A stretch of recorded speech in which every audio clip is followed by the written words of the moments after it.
A lot of deals can fail, especially around post close and how that all works. So we really push on the front end. And this is where a good advisor could come in, Yeah. frankly. The advisor is going to make sure a lot of these things that are less known to a someone running a company that matters post close. And so Yeah. works on those things throughout the process. We really focus on a better together story. We call it what is our better together story, and really believe on the front end we need to figure that out.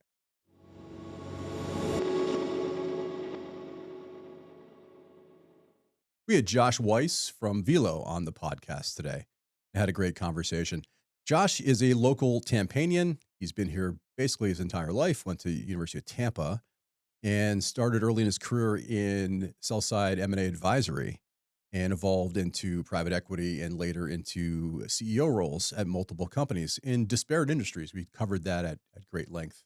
What the challenges are of applying leadership in different kinds of businesses. Josh has a great view there. He also has a really unique view on leadership and winning specifically. And we talked about how his faith is important and central to everything he does. How he works within his team, his approach to technology, integration of businesses, how important culture is in his current platform, Velo. That's PE backed. We covered that as well. They've done 19 deals, 19 acquisitions. We talked about what fails in an acquisition. Often it's that integration of cultures and systems. We covered that at great length. It was a great conversation. I think there's a lot there to mine for the founder, the business owner, their spouse. So hopefully you get as much out of this episode as I did. Thank you.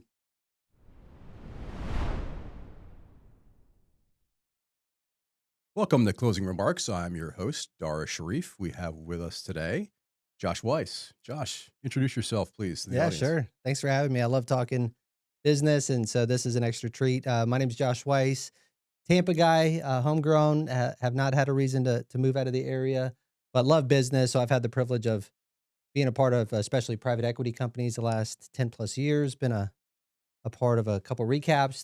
Thankfully now totaling just over 3 billion in recaps, but a lot of M&A along the way, a lot of fun, and a lot of growth. So Yeah, so I had planned on starting with Tampa, but I do want to talk about something I mentioned to my team. I said he's going to show up early. Josh is a guy who takes himself and his career very seriously. I mean that in the best way. I do too. I also take myself very unseriously at times, hmm but in when my career, I take myself very seriously. And you, of course, showed up 5 minutes early. We appreciate that. I know how much your time is important to you. no, likewise. I mean, this is important stuff. I mean, what a privilege it is to be a leader in a business and to have impact out in the marketplace. But think of all the employees depending on us at Velo today, which I'm fortunate to be the CEO at Yeah. Velo. Before that was CEO at another PE backed company. And, we have 700 employees today. So I think we have to take it seriously because it's important. It is important, and taking yourself seriously. There's nothing wrong with that. I think there's a misperception that taking yourself seriously means that you're kind of a stiff, Right. or you don't have the ability to be loose when it's required. Which I, You'll see I like to keep it a little loose though too. We have of fun. We had a course, town hall yesterday and there were a couple jokes. There was just a lot of fun because at the end of the day, if you're not having fun, I think this work stuff's really not worth it. What are you doing exactly? So you've been in Tampa maybe your entire life. You a native Tampanian? Just after I was born, we Okay, moved here, so I consider myself pretty native. Love the area. Was able to go to Jesuit High School and University of Tampa and play yeah. baseball. Go Spartans! Who just won three straight national I've titles. seen. Yeah, we've got some guys here. Our CEOs from Yeah, University of Tampa.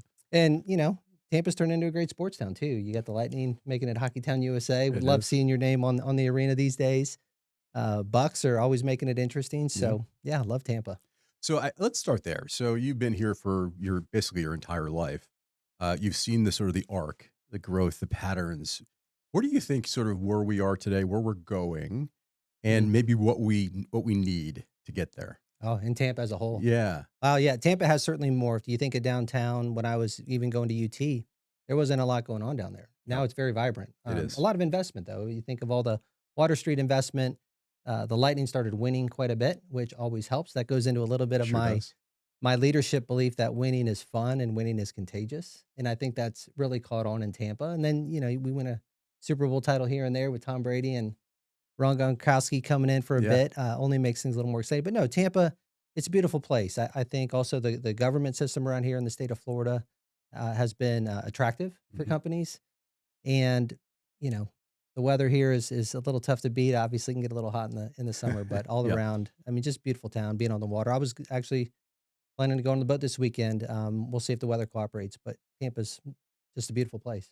it is, and I think that that attracts a lot of talent and the favorable tax code, as you suggested. Hmm. And I think there's sort of a confluence now of it's a financial hub. We've Hmm. got SOCOM, CENTCOM, McDill. There's a lot going on here. There's no doubt. Yeah, to your point, and we've been able to win nice sized companies who have certainly vetted the area, and I think that's just gaining momentum. You see it in St. Pete a little bit too. So Tampa Metro as a whole is becoming a little bit more of a tech hub. I think companies are realizing the labor pool's strong here, the cost of living works.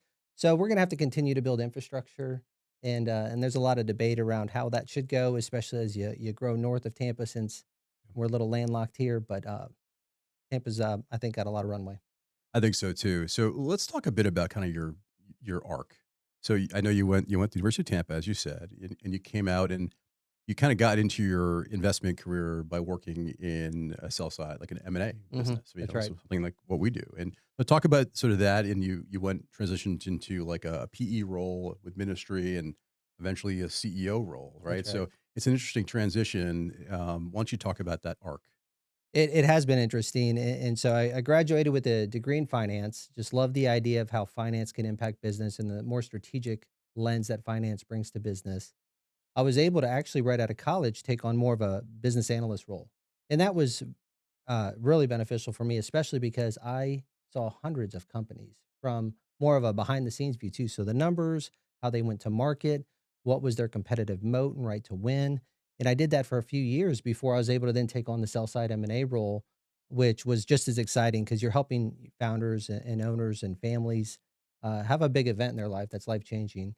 And so that's a serious item for me too, and just the stewardship and the care that that requires. But it's also very complex. You have many business owners who are amazing at running their business. They know their industry well. They lead their industry well. They certainly build a healthy and growing business. But when it comes to actually transacting and selling, it's foreign territory for many of them. So it was very rewarding for me to participate in that. I'm sure you all feel the same way as you help founders and families do that We and do do. it well. And there is Yeah. an art to doing it well, and so it was a lot of fun to see a lot of companies earlier on in my career see that transform and to help them optimize the value at exit. And yeah, that was early on in my career. So I was able to morph, like you said. One of the companies I helped grow and scale did get acquired by PE. And a lot of people talk PE in maybe a concerning or negative sense. I would actually say the exact opposite. I've had great experiences with PE now, 12 or so years. To me, PE provides a lot of fuel for growth. They Okay. professionalize businesses to help them scale. And at the end of the day, there's a lot of value creation that can happen when you then do additional M&A under that platform, when you professionalize it, when you scale and bring just a lot of best practices. And so I was able to do that with Ministry Brands, which actually grew very quickly. It went from 500 million in enterprise value. 12 months later, we recapped for 1.4 billion. Wow. Another private equity group. We continue to do more M&A there. We did over 30 acquisitions in that platform strategy, which eventually got carved out at almost 2 billion a few years later. So it was a wild ride.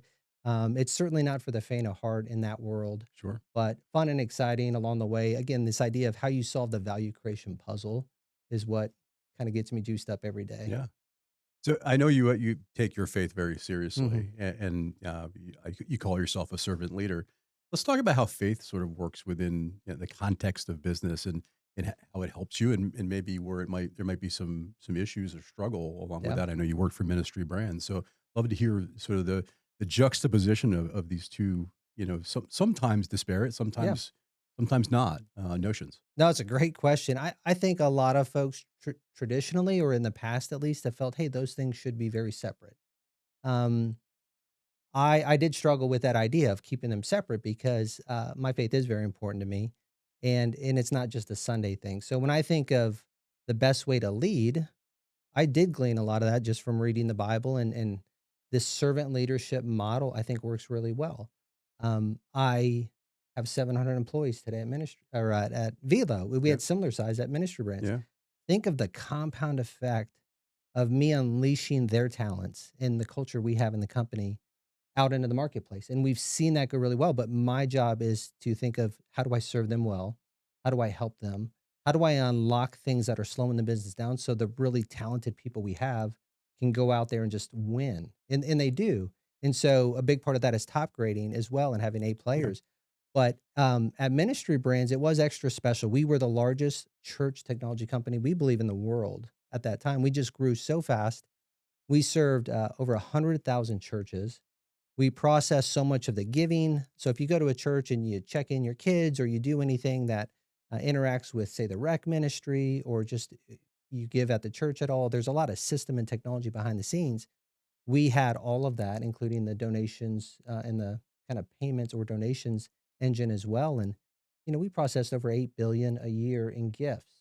Wow. And so it was extra special in this idea of we had so much missional alignment of doing that well. But it did teach me a lot. How do I serve the teams who really can have much more of an impact on the customer and really the work we're doing than I could myself.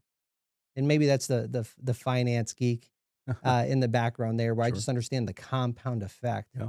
of unleashing that team to just really do what they're built to do. We have a lot of smart, talented people, and let's just unlock them to do that. But no, I've just the more and more I've looked at business leadership styles, I keep getting back to the servant leader is the best approach, at least for me. Yeah. And like you said earlier, my faith is very important, and I don't separate them. I uh, I want people to know I care about them because what I would describe as my model, which again in PE, some people say, "Hey, it's very transactional." I would say, look, I don't want to be transactional. I want to be relational. And so in that, um, let's have fun along the way. Let's help you grow in your career along the way, but let's also win as a company. So it's not a zero sum game of someone wins, someone loses. It Yeah. really can be a win win win. And I try to find the win for everybody along the way. No, it makes sense, and I've seen it. We've been on panels together. Yeah, I've seen your approach. I've heard your talk about leadership, and I do want to get into that at some point here. Before we sure. get there, I want to talk about some of the disparate industries you've been in and run, and what it takes to be an effective CEO in a business that is a commercial cleaning business, Hmm. and then one that is payments and related to processing payments and technology and fintech inside the automotive industry. Very different, right? Talk about sort of what is common, what's different in running companies in disparate industries. You're right. Very different. And I would like to consider myself industry agnostic in how I lead and how I run companies. Because when you really boil it down, there are a few simple truths that are consistent. And so some of the background, commercial cleaning, we were in 30 states. We had, wow, roughly 10,000 employees out there throughout 30 different states in the US, 30-year-old company, Mm. very different than the software and fintech model that I'm running today. And Ministry Brands was a very similar software and fintech model. Yeah. It also had a very high transactional piece. We were a large background check provider for volunteers in the church space and youth sports. And so I get back to some of the simple things. And I'm a big data-driven leader. So we try to operate with objectives and key results. That's our framework. And I even try to simplify it down to just a few things. So what are the most impactful needle movers in your particular business? For us, it was certainly top line growth. We got scale as a software company, especially as we grew, every incremental dollar actually fell to the bottom line in a much better way. So we might have had, and I'm just using examples here, 20, 30% EBITDA. But every new dollar in that software model was maybe 60 or 70% profit. Mm. And so we focused on that quite a bit. Yeah. Net retention or gross retention, a lot of the retention metrics that are super important in our business were a part of our objective in our OKR framework. But then also the people side. So I think just as important, and this is where it doesn't matter what type of company you're in. Yes, find out the metrics that really move the business, get the team just rallied around that. And the smaller the number, the better. There's a book out there called The Four Disciplines of Execution by Chris McChesney. And the belief in that book is a company as a whole can only really focus on one or two, maybe three main items effectively. Other than that, they're just very dilutive and don't really accomplish much at all. And so if you could really find the few metrics that really, really matter in every business, if you wanted to kind of stack rank things, probably only has a few, and get the whole team rallied around that. And yes, there's a few other things that matter, but you could probably be 95% successful. You focus on the top key metrics and let the rest of the team handle the rest. But the culture side, the people side, in our town hall, for example, we had yesterday, we dedicate probably 30% of the time to just highlight the good works that our people are doing. And we Mm. call it Veep recognition. At Vehlo, our team members are called Veeps. And, we're a tech company, so we have to be a little fun Yeah, with stuff and a sure. little, uh, edgy. But we have Veep recognition, and we're just bragging about, hey, they did this. And this feeds into our goals and why, kind of why we serve the customer the way we do. And what I've noticed with the team is that's a very easy way for the rest of the team to see what winning looks like and then mimic that. And then that compound effect or that flywheel from, Jim Collins' Yeah. Good to Great book starts to really turn. And then 700 people on your team or however big your team is now starting to compound wins and it just builds on itself. So the industry is less important for that. You also need to make sure you hire for key talent that knows the industry. And I've been fortunate to just really have some of the best folks in given industries to do that well while we kind of rally and create the vision for the company to just go execute. No, that's great. So I want to follow up on a couple items there. Well, let's focus on data and Mm, metrics, right? So we also are very metric driven, yeah. KPI driven. What I worry about with metrics, and I'm a big proponent of KPIs. Let's start there. What I worry about is Goodhart's law, right? So Goodhart's law says when a measure becomes a target, it Mm, ceases to be a good measure. And that's because often folks will try to optimize for the target.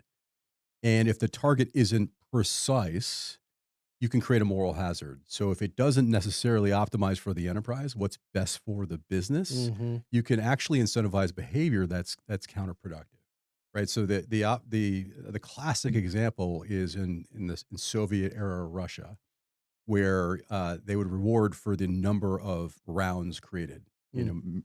bullets, right? And so they made really small bullets Okay. that weren't very useful for anyone for anything. They said, okay, let's change that. And they made really, really heavy rounds that also weren't very useful. So they were optimizing for the measure instead of for, what actually mattered. Mhm. Now, those are drastic examples, but they illustrate the point that is Goodhart's law. What are your thoughts on sort of making sure that you don't lose that human element, right? And also, aligning incentives with what is optimal for the enterprise when sometimes that changes over time. Mhm. I mean, it's a really good example.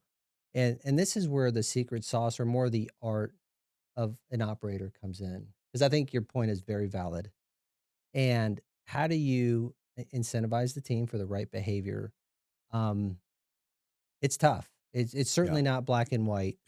And what we try to focus on, because I've seen that outcome that you just described, is how do we at least align on data that helps us with the scoreboard that Yeah. tells us if we're winning or losing? But more importantly, how do we actually figure out the lead behaviors, the the behaviors that drive the outcomes? How do we make sure those are the right things? So the outcomes are at least much more in our control and predictable. Um, Lag indicators versus lead indicators is somewhat of a topic we at least operate within. And obviously, a lag indicator is nothing you can do about it. It's done. Right. It's a data point. Right. It's historical. But a lot of that behavior, especially with our sales team and our marketing team, like let's do the behaviors we know that drive the outcome we want, and at least creating a scoreboard of sorts it is I think important because the teams want to know if they're winning. And my belief with A players and top grading talent is they always want to know, are we winning or not? But how do you find that right balance to your point of this is actually more of the behaviors and the things that mean winning Right. and less about the data point, but there's still some data points along the way. Yeah. It's a tough No, balance. it And is. I've not thought about it in the way Yeah. you just described, but I think it's very valid. Yeah. So it's almost like a balanced scorecard approach, Mhm. right? The old sort of MBAism where you're taking qualitative and quantitative measures, right? And you're Yeah. and you're plotting it out based upon both because they're both important, Mhm. right? And one is easier to measure than the other. So we measure it, right? Yeah. And I think AI can really bring some unique Yeah. aspects here. So when I think of a typical sales volume, in your example, if we just had our sales team making calls, but they were not quality calls, they were to the wrong customer or the Right. ICP, the ideal customer profile, Right. that would be a lot of wasted time, but it would look like we hit the measure. Yeah. And so we are in the process right now of implementing an AI coaching platform that listens to every call, gets the transcription of every call. It reads the sentiment of the potential target or the buyer on the other end. But then we have a rubric behind the scenes that will score. Hey, you did this well. You hit all these items well. You handled objections this way or that way, good or bad. And then it's meant to coach the the salesperson in that instance. But we're trying to dial in AI to help rationalize the data and give us feedback on quality of things, other things we couldn't measure in the past. Right. So that's how we're trying to evolve operationally, and hopefully it solves some of those dynamics you're talking about. Yeah. No, I'm sure. Well, yeah, you have a unique sort of approach to the use of technology and AI. We'll probably touch on that at some Hmm. point here if we get to it. So Yeah. I want to talk about Velo now. Mm. It's time. It's time to talk about Velo. So you maybe talk a little bit about what what Velo is, and I do want to get to the fact that you guys have done, I think, 15 acquisitions. Now So more 19 okay, recently. 19 Yeah. acquisitions. So and that it can be a cluster. There's a lot of complexity around that. So I'd love to hear your thoughts about that. Yeah. I I was telling the team yesterday, I feel very fortunate to lead things at Velo and to be the CEO. I'm very proud of what we have going on. I'm proud of our culture. We have a lot of very strong growth right now. So we are a large PE backed company. We are knocking on 250 million in revenue, very profitable. We have presence throughout North America now through acquisition. So Hmm. just recently, last year, acquired into Mexico. We've done a couple of deals in Canada. So we have team members now throughout all of North America. And again, we're private equity backed with some very strong, well known investors behind the scenes. I guess I won't mention them here, but very supportive, love our board, but they want to win and they have a value creation playbook. And so we are certainly tasked with executing a lot of growth, double digit growth. There's a metric in private equity called rule of. And so that takes your top line growth rate along with your EBITDA growth rate or your EBITDA margin, I'm sorry, and adds those together. And we try to be a rule of 50 plus, which is considered top tier in the space. We thankfully are currently rolling over 50 and having a lot of fun along the way. But we serve the automotive space. So we're automotive technology and payments. We are very focused because we had a whole investment thesis going in that was very niche focused around service lane. So if you go to a dealership in the United States, odds are you're using our technology. So that would be setting the appointment, or they might be using technology to get you in for your Hmm. appointment. It could be a recall notice. It could just be that you're due for a service or you declined service before. And then when that technician checks you in, they're using an iPad or a piece of technology. Behind the scenes, they're ordering parts, they're dispatching the work, and then they're sending you videos. Hey, by the way, you came in for an oil change, but you also need new rotors. Here's the video. Right. The idea is to keep driving more opportunity, but of course, real value to the customer and to the dealership.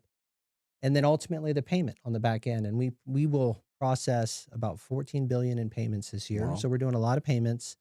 And the private equity world loves software and payments, and it's very sticky. Hmm. And it's good for the consumer because a lot of the consumers are saying, I want one system. I want to interact through an app or through, one instance of technology, not multiple.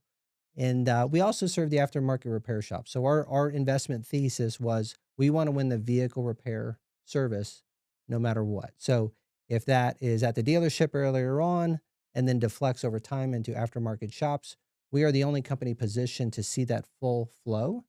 And now we have a play on data around that because we'll process about 80 million repair orders this year. Historically, we've done about a half a billion. Wow. And so we believe we have a tremendous opportunity with that data, especially with the capabilities of AI now to build very unique products that no one else has. And so we have a moat in service lane. And as we all know, as business owners, our moats are constantly getting attacked. What is our right to win? How durable is our revenue and our EBITDA?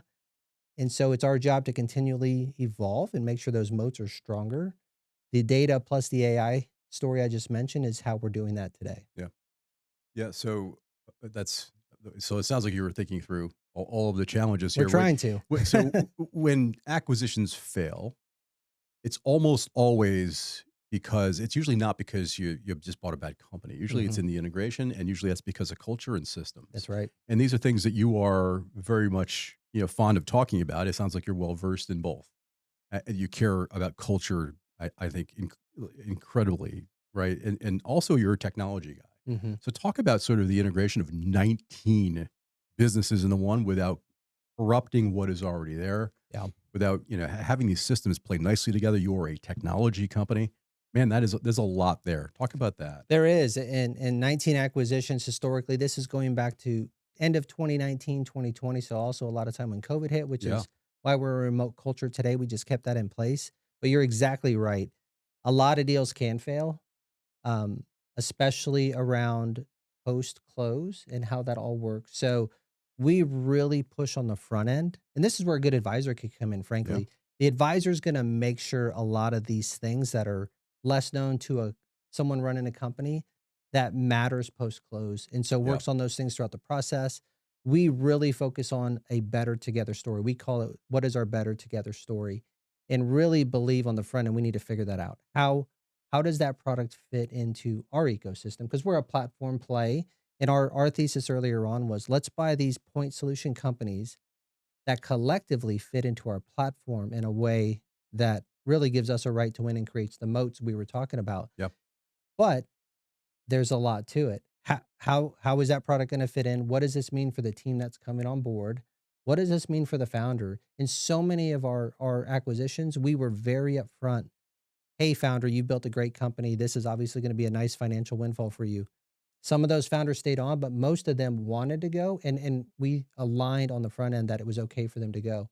And so they stayed on for maybe 6 months or 12 months and then moved on. And we created a founder emeritus program where we celebrate them. We continue to just highlight their impact in what Velo is today because of what they built earlier on. mm, And so we celebrate them and they still go to shows for us. And a lot of them are investors. And we could talk about maybe yeah, structure of how they, maybe have sold the company, but still participate in a yeah, second bite yeah, or the future of the company combined with others. But it it is a challenge. It's not easy. We really try to focus on the first 100 days. So we have a 100-day plan post close. yeah. And one thing I have heard this so many times, and my advice to anyone buying companies is don't tell the new company this. They go in and say nothing's going to change. Right, And the better together story for us is, hey, things are going to change. right. And we actually hope you see them as changing so much for the better. And our belief is they will change for the better, better opportunity for you to grow in your career. Hmm. These products together, now that we're not competing with one another, Yeah, we're going to win more in the space together. And so things will change. That's okay. We try to be upfront about it. And then people are just graceful when they know that. When you tell them things are not going to change a week in, they're like, hold on, you've already changed yeah, 5 things. right. Um, even when I get paid or the benefits. Yeah. And so we have a transformation office that is dedicated Oh, solely around the first 100 days of a transaction coming into the platform. Some of those things actually go on for a year though. It hmm, could be systems. But it's the worst deal is when the culture clash happens because that's almost unrecoverable. yeah, And I've seen a couple times, thankfully not at Velo, I've seen a couple times where we had to work that whole thing out completely. And it really sets the investment thesis back. It's not good for anyone.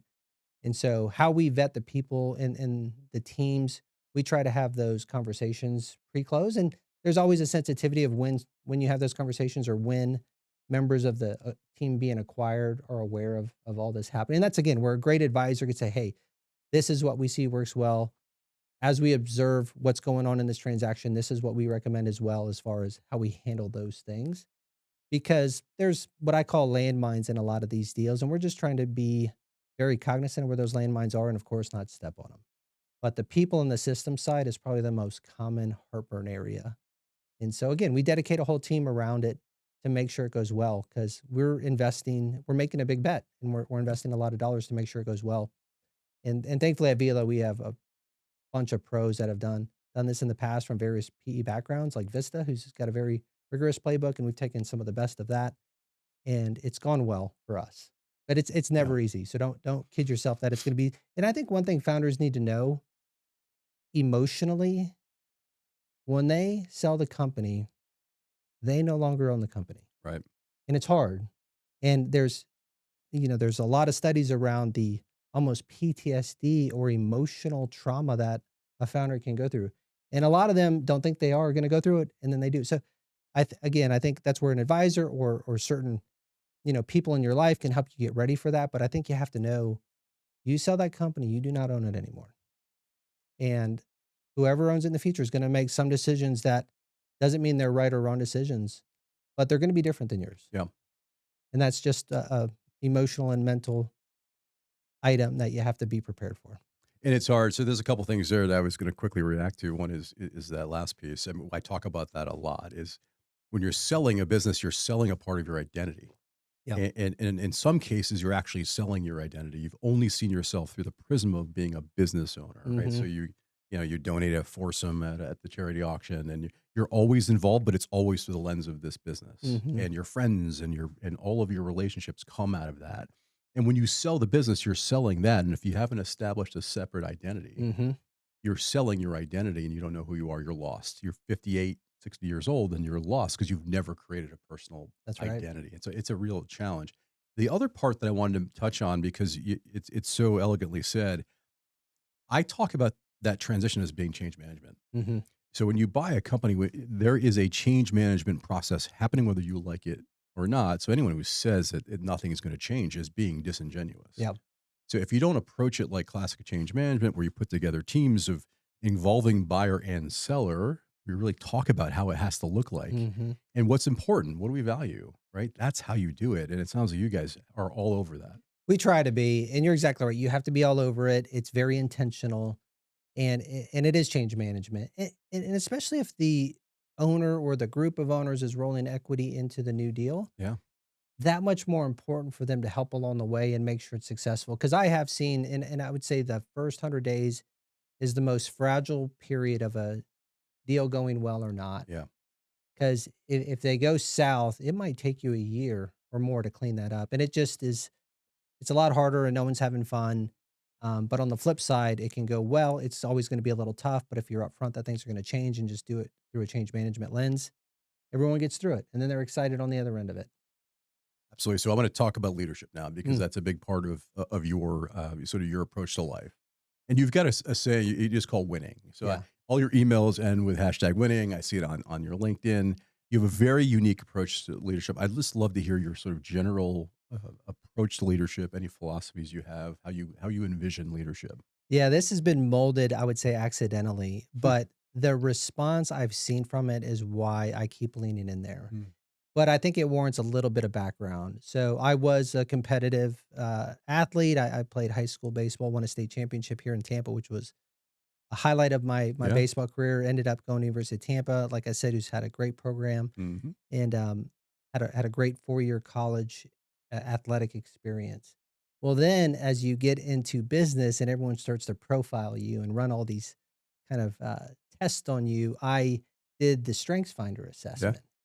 And the competition strength was by far my number one.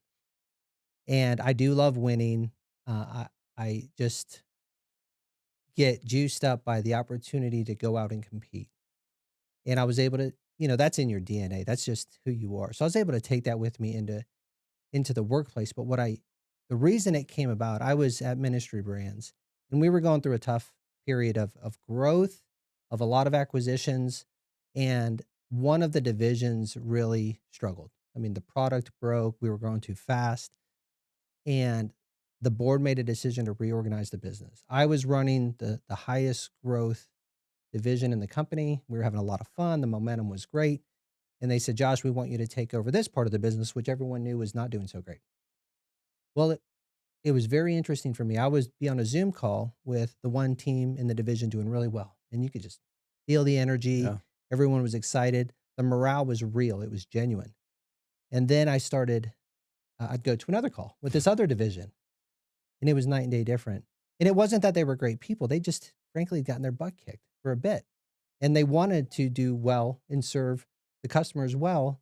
And the product was breaking and other things. And you could just tell they felt like they were losing. And it was an inflection point in my leadership where after a while, I came up with this idea. I said, you know what? One, I think we're actually winning more than you all realize. I know you've been going through some battles, and it's a big company. I mean, there's probably 200 people in this division. I said, I want the leaders of each area within this division every Friday write me an email with the subject winning, Yeah. and I want at least 5 wins that we had this week. They would send that to me, and I would compile that all together, and I'd send it out to the whole division. That's great. And they're all like, "Oh my goodness." Well, then over time, it transformed into, because we had Teams and Slack and all that, we would just bring these up there, and we would tag it with hashtag winning, And it hashtag compounds. winning, It and it compounds. It compounds. does. Yeah. And then I realized, I think of how much you love your sports teams. Here, we love the Tampa Bay Lightning in Tampa. Sure do. I certainly do, Go and they've Bulls. turned it into a hockey town, USA. And Absolutely. we're in Tampa, Florida, right? So I joke with all my Canadian friends that I live down in Hockey Town, USA, and it's because they were winning, Yeah, and the community got behind it, and the winning begets winning, definitely. and it compounds. And winning is fun, and winning is contagious. When I played baseball at Jesuit High School, winning was the expectation. Yeah. So over time, the winning, they saw the winning more and more, so they started replicating it, but then it became the expectation. And we turned things around as quickly as I think you could. But ever since then, I want to be with A players who want to win. And so it somewhat self selects folks out, because if they're not having fun winning, they're not going to have fun working with Right. us. And they'll self select out. And that's okay, because that's good for them and it's good for us. But I do, it is a big foundational piece of my leadership style. Let's have some fun. Hashtag winning is how we tag a lot of stuff. I was in the panel we were on, Yeah. I started at Vehlo. We created a little Slack moniker, or a little emoji or GIF, whatever you might call them. And it was a Velo uh, logo trophy. And everyone started tagging with all the winning we were doing, winning. And they were just making it a point to, like, not brag or be arrogant, but it's like, look what we're doing. That's good. Yeah. And everyone started to somewhat jump on that. And finally, I kept seeing it everywhere. And I asked our Slack administrator, I said, how many of these have our teams been posting and liking and all of that? And it was over 10,000. Oh, wow. And I was shocked. And it just became part of our culture that we are going Yeah. to play to win. And what it evolved to more recently is there were teams playing not to lose who were just like, Yeah. think of like just playing back, or that England a couple Yeah. days ago, right? England are a good example. Yeah. They were like, hey, we might have this, so let's step back a little bit. Let's not play as aggressive or proactive. And our teams started to realize, hold on, we can play to win, and that's different. That's Yeah. being out in front of things. That's being proactive. You know, there's a example of buffaloes that apparently when storms hit, a lot of other animals run away from the storms, but buffalo has this unique thing in their, in just how they think. They actually run to them and through them, and obviously get through them faster. And so a little bit of this buffalo culture Wow. mindset as well. But there is a big difference in playing not to lose versus playing to win. And I do my best to make sure the team knows what our strategy is. Yeah, and the team starts to really buy into it, Mhm. and they start to think of themselves as winners. It's transform. You almost have to fake it before you make it. Mhm. And you talked about that with that other division where That's they right. seemed like they were losing, and that was compounding. That's right. And you celebrate the wins, whether they're small or they're Yeah. large, and they start to you start to almost manifest winning, That's right. right? Because That's it's part of exactly the what happened. culture. And Yeah. how do you celebrate your wins now? Yeah, we make it a point to celebrate. And at Velo, we are a remote culture.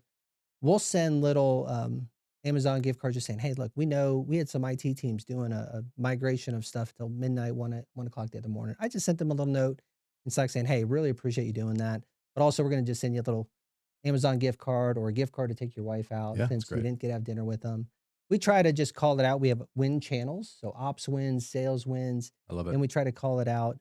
But at the end of the day, we really try to be authentic. You know, we're not trying to just get stuff out there and not be authentic. So we put a lot of energy and effort around how can we understand what our teams are doing that are well, and how can we just say thank you. And there's different forms of thank you. But again, the town hall, those recognitions are a big deal. I do a weekly video every Friday. And I think this is a great idea for everyone, because whether you use Loom or other video platforms, it's so easy to do these days. Just a 3 to 4 minute video. Yeah. And half the time, I might be giving a business update or saying, hey, this is how we're doing here or there, or maybe we hit a milestone of some kind. But half the content is normally saying, hey, I saw Crystal do this. by the way, here's what she created using AI and Yeah. Claude. This is awesome. This is what it's going to mean for our business. Or, so and so just had the best sales week they've ever had in their career here at Vehlo. Let's give them a high five. That's where the win emojis come in on Slack. And we just try to genuinely care and celebrate our people. What I want people to, often what I say in my videos, I hope they feel acknowledged and celebrated because they are our secret sauce. And No doubt. so they should be acknowledged and celebrated for that. No, I absolutely agree. So I'm going to pivot here off of that to something entirely different. So you've been almost every version of a deal guy, right? You've Mhm. been sort of an investment banker. You've been a private equity person. You've run operating companies. What would be the piece of advice that you would give to a founder on cleaning up their pitch, making sure they're ready for a Yeah, buyer, whether it's private equity or family office or a strategic buyer? that's a great question. And obviously you would assume they know their business well and they will need to, but it even goes back a little further. When they ultimately think of going to market or testing the market, picking an advisor that is right for them makes a lot of sense. Does that advisor know the actual buyers in their market? Does the advisor know their market? But more importantly, that advisor is an extension of their story. Yeah. And so they have to find someone who can strategically tell the story based on the audience. And then as you as the owner or the management group, these buyers are certainly interested in the historical pieces of your story and kind of how it's performing. But much more importantly, they want to understand the vision of that company moving forward because it's not selfish, but moving forward, they would be the owner of the company and they need to understand what is the vision of this company, what is going to make their revenue and EBITDA durable, what is their compelling market position, what is their right to win. And so the advisor and them being able to cast a vision, whether they're a part of the future version of that or not, is going to be so important because they have to take that. Again, they're writing a big check, they're making a strategic bet. But before they do that, they have to go back and tell that same vision to their investment committees or, maybe a bank that's giving them a loan to get everyone comfortable with where this business is going in the future. Cause that's what they're betting on is the future of this amazing business. Yep.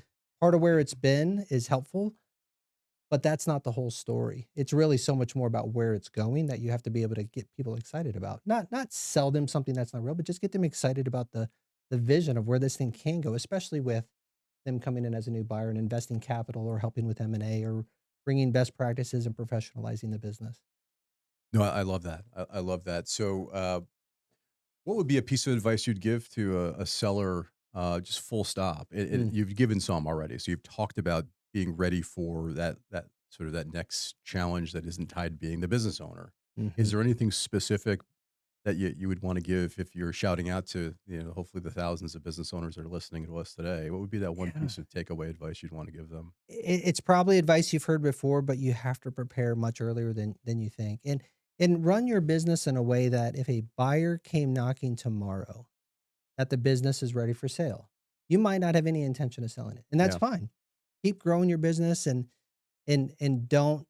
don't feel like you have to be in a position to sell. But if and when you're ready, because at some point, if you're not transitioning the business to family, I assume you're selling it at some point to another buyer, and that's a good, exciting thing because think of all the employees and just the impact you have in the marketplace that will continue. But run the business as if it's going to be sold tomorrow. Now, what does that mean? That one, I think you got to have all your contracts in order. You have to have all your diligence essentially ready. Make sure your books are tight and defendable. The for us, what we've had to do in the past is we had through all those acquisitions, we had multiple contracts. We had to clean all those contracts up, make sure they were standard. All of our data, we have a lot of data, and especially when you have a sophisticated buyer, they're going to put teams on this that can triangulate and reconcile all this if it's correct. And you might even have to go through a quality of earnings. So all of that has to be buttoned up well. If you're scrambling at the end, it's not going to be fun. It's going to be brutal. A lot of people would even say it was a nightmare. Yeah. So I think an advisor who can tell your story, but then also get you ready well in advance Right. because things do move fast. And when I talked about landmines earlier, post close, there's plenty of landmines that you can hit in a deal and blow up your own deal, or you might remove $10 million in value because you just didn't have Hmm. stuff buttoned up. And then if you're the founder that's not going to continue, I've seen this done really well, where you have to build a leadership team around you that is really running the business. as much without you as it makes sense, to where if that new buyer takes things on and you're not going to be a part of that necessarily, they have a lot of confidence everything's going to continue and continue to go well. So there's definitely a lot of prep. I would say years in advance. Yeah. And it's easy when you take bites of it, say every quarter. We have what we call diligence and exit readiness, where, at some point we'll exit, but we're always working on those things now. There's always a piece of our strategic quarterly plan that is working on the diligence or exit readiness pieces that, frankly, will be much more than you think when the time comes. But it's all very standard and typical. So be on the front end of it so Yeah. it can go as smooth as possible. Well, we always talk about being market ready. Yeah. Because I also talk about the time to sell is when your time is more valuable than your money. And sometimes that happens instantly. It's like, Sometimes it happens when your brother gets sick or your mhm. neighbor, is lost, in a car accident, right? Those moments happen when you're not anticipating it. And all of a sudden your priorities shift. That's And right. if your business is market ready, you can go to market pretty quickly or maybe never, right? And Right. building your business as if a buyer or a lender were looking is another piece of advice I give all the time. Mhm. So I appreciate that. Promise the audience I did not ask Josh to say this. No, no. It's good for your It business, right? is It's 100%. the best way to run your business, and I hadn't even thought about it in that when life things happen, but we've seen that happen, and 100%. we've seen folks not ready for it, and it's been unfortunate because 'cause they've left a lot on the table. Yeah. And we've seen where folks were ready for it, and it just worked out for everyone, but it's a valid point. So Well, I'm going to try something new here at the end because this popped into my head and we'll see how this goes. okay, I'm gonna get So a drink of water yeah, then. please do. So if you were sitting in my chair and interviewing someone else that might fit a similar profile, operator, business owner, advisor, what would be a question that you would think of as maybe the best question you probably could ask that person? Oh, It could be a generic person. And what I want to do is maybe do this once in a while with folks and then put these in a jar somewhere and then pull them out later for specific episodes. So I'm not going to give you a name of someone that I'm going to ask that question to, but I will take this question and give it to someone else down the road. oh, I love the fact you're gonna give it to someone else down the road. So Yeah. with that, maybe I would say asking them, "What is the question you really don't want me to ask you that you're gonna be willing to answer here?" Oh, interesting. Um, I have a friend who I invest with, and one of the things I love about him is he always tells me the things he'll actually proactively bring that up. He said, "Let me tell you the thing I know you're not gonna ask me that I'm not proud of or that was a struggle." And it's gonna be probably something, "Hey, this was a struggle I went through, but this was what I learned from it." But maybe something a lot of folks don't know. So the question that they don't want you to ask them, that they're gonna be willing to be vulnerable or Yeah. authentic and say, "Well, I mean, I navigate this."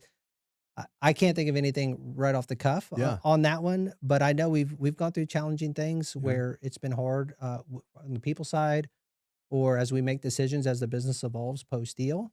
And you just try to do those right, but there's probably some thought to it that I wouldn't want you to ask me, but maybe I'd be willing to share. No, I love that question. And I'm going to be very strategic about who I pose that one to. Because any real operator or anyone that's doing these deals, yes, it's great, and there's a lot of positive things to talk about. There's a lot of struggle and Yeah. battles, and they're not all bad, but they are things that are hard, um, that they probably don't talk about a lot. But this stuff is it's impactful to a lot of people. It's stressful. It's emotional. When all those ingredients come together, there's going to be hard things along the way. No doubt. And when you show your vulnerability, you connect with people. I mean, I did a talk on Wednesday and, it's a talk about resilience because I ran into a couple of buzzsaws in my career Hmm. based upon timing. And Yeah. a lot of us did my age, the dot-com bust, in Yeah. 2000, I came out of grad school that time. I was Wow. raising a fund during the financial collapse and almost about to close that first tranche Mm. and then kind of went away. Yeah. And those are, no one's playing a tiny violin for me, and they shouldn't. But those are formative, right? Yeah. And when you talk about those moments in your career where you're really vulnerable and how you reacted to it, and how you didn't triumph right away, and you Hmm. struggled, and then clawed your way back, Yeah. you connect with people far more than when you celebrate all these incredible successes you had. Yeah. Well, maybe another question. I think grit is one of the most important characteristics that a lot of successful people have had to develop. They've Yes. had to develop because they went through stuff. Yeah. And so maybe another question would be, tell me an area that you had to just persevere through and fight and claw and show your grit. Because in all reality, if we're high up in anything, and frankly, people at all levels could have to battle things, but I've never met anyone that hasn't had to persevere through some fight and battle Yeah. and show some real grit Yeah. to really make it in business. And I would imagine your owners and founders have had Oh, just yeah. bookloads of those stories Oh, yeah. because that's how they had to claw and fight the market, bigger competitors, and they did it. They So, did. No, that's another great one. We got two out of you. A bonus, yeah, a good. bonus one. We're going to write those both down and we'll apply them both. Well, Josh, thank you so much for your time. I really enjoyed spending some time with you today and getting your story out Yeah. there. Oh man, thanks for having me. Like I said, I love talking business and thank you for what you guys do and just allowing me to tell a little bit of the story. Well, thanks again. And to the audience, just remember in business and in life, the best outcomes aren't found. They're built.